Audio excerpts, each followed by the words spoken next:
Hello, I'm Josh Lindquist. I am a writer and producer and huge Tolkien nerd. I wanted to do a review of episode 4 of the Rings of Power series on Amazon Prime. You can see my review of the first 2 episodes here. It'll be on the screen. I did a review based on the first 2 episodes. I watched them the day they came out. And I watched the 3rd episode the day it came out, and I was not impressed. I think the first 3 episodes looked really good.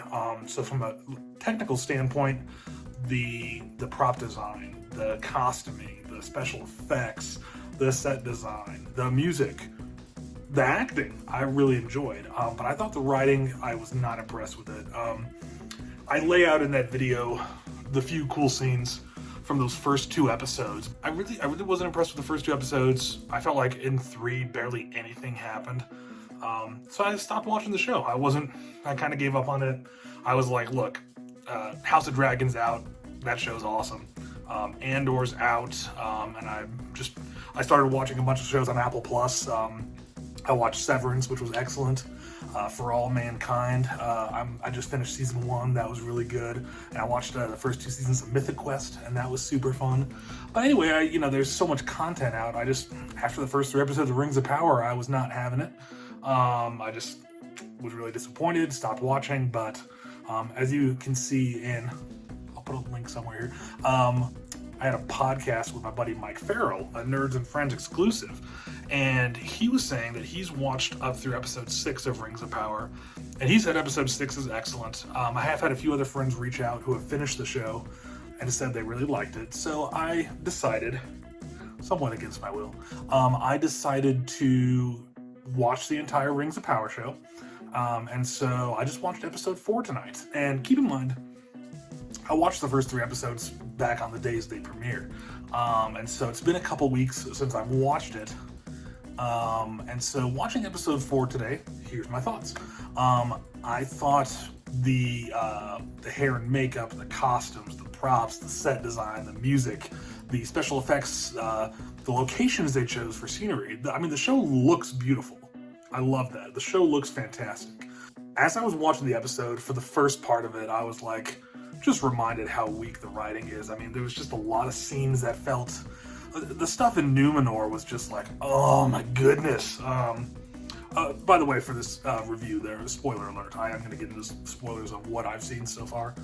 Like at the very end of the episode when they're like, all right, we're going to sail to Beleriand and help the people there. I was like, okay, like you could have established that in a scene or 2. Like all the stuff with the plant here and the prophecy, like they really didn't. It was unnecessary, it was slow, it was poorly done. Not a fan of the writing there. The first half of the episode, I was super unimpressed. And then when we got to, I think it's about 3/4 of the way through the episode, there's a scene where Theo, Bronwyn's kid, is fleeing from the abandoned village after they went to go get, grains and food and stuff. The scene of him evading the orcs, I liked the lighting. I like the costuming on the orcs a lot. I think they look really cool and like different in a cool way, very like primal and haphazard with lots of skull stuff. I think that's really cool. But anyway, so that scene of him evading them after he climbs out of the well, I was like, okay, this scene's going on a long time, and I know that right when you think he's going to escape, an orc's going to grab him, and sure enough, an orc grabs him. But then when Arondir shows up to rescue him, I was like, okay, because I think so far in the show, and I've said this in my other video too, Arondir is the coolest character in the show. First off, the acting's incredible by Ismail Cordova. I forget his name. He was great in The Mandalorian, also. People don't realize that. But not only because of his performance, but because he's the most well-written character in the show so far. He has an interesting predicament where he's an elf and he's loyal to his duty, but he's also in love with a human woman. And so he's kind of torn between these 2 worlds, and then he stumbles upon evidence of orcs. And so, like, his story is the most compelling so far. Like, that was the only cool moment from episode 3 is when him and his, commander are working to escape from the orcs. And then right when you think they've succeeded, the commander gets shot down and Arondir gets pulled back in the trench. And I was like, oh, that's the only cool moment the whole episode. Wow. When he shows up and slays the orc that's about to kill Theo, I was like, okay, this is cool. And then the next sequence was really, really good. There's that slow motion scene of Arondir and Theo running through the forest while the orcs are chasing them.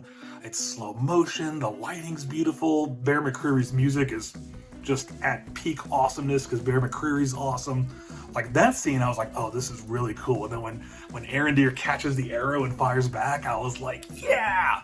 That scene was great. And then it did pull me out a little bit when they escape into the sunlight. I mean, obviously we know from Lord of the Rings and Tolkien lore that orcs don't do well in the sun, so that made sense. It gave them Fairhaven, but like the orcs in the forest were shooting a ton of arrows, so like the fact that they like had some time to have a little standoff in the sunlight without arrows flying at them, I was like, eh. But still, again, in terms of, that was like the coolest scene that I've seen so far in the show was that forest chase. And then the way that musically they cut to Disa in the mines singing, this mournful song for the missing dwarven miners.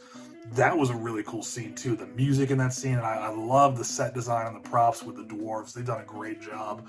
And so the way they had Disa singing, that was super cool. And then the show kind of faded back to, the dwarven miners all get rescued, and then, so I was like, okay, and then Elrond and Durin are joking back and forth about how they met, and I was like, I did like the scene with Durin and his father, who's the awesome actor from Ozark and Westworld. I forget his name right now, Jacob something, maybe, I don't know. That scene was well written, where there was some subtext about, hey, I'm still with you even though I'm angry, and hey, go with your intuition, I think the elves are up to something. That scene was decent.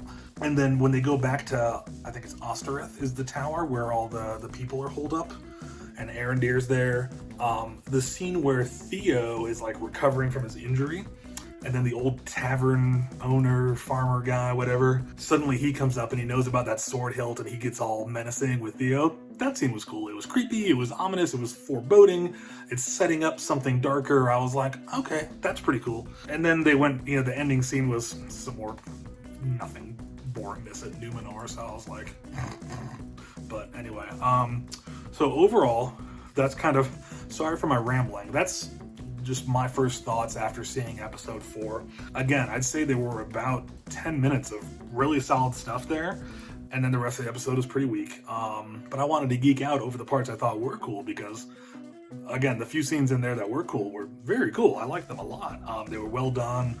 They had some stakes. They brought me in as an audience viewer. Like, I was like, okay, this is cool. I actually cared about what was going to happen to the characters. I didn't know what was going to happen to them. And just the way it was done to raise tension and make you interested, like it was good storytelling, which again, the rest of the show, the majority of it has not been. So I was happy to see that.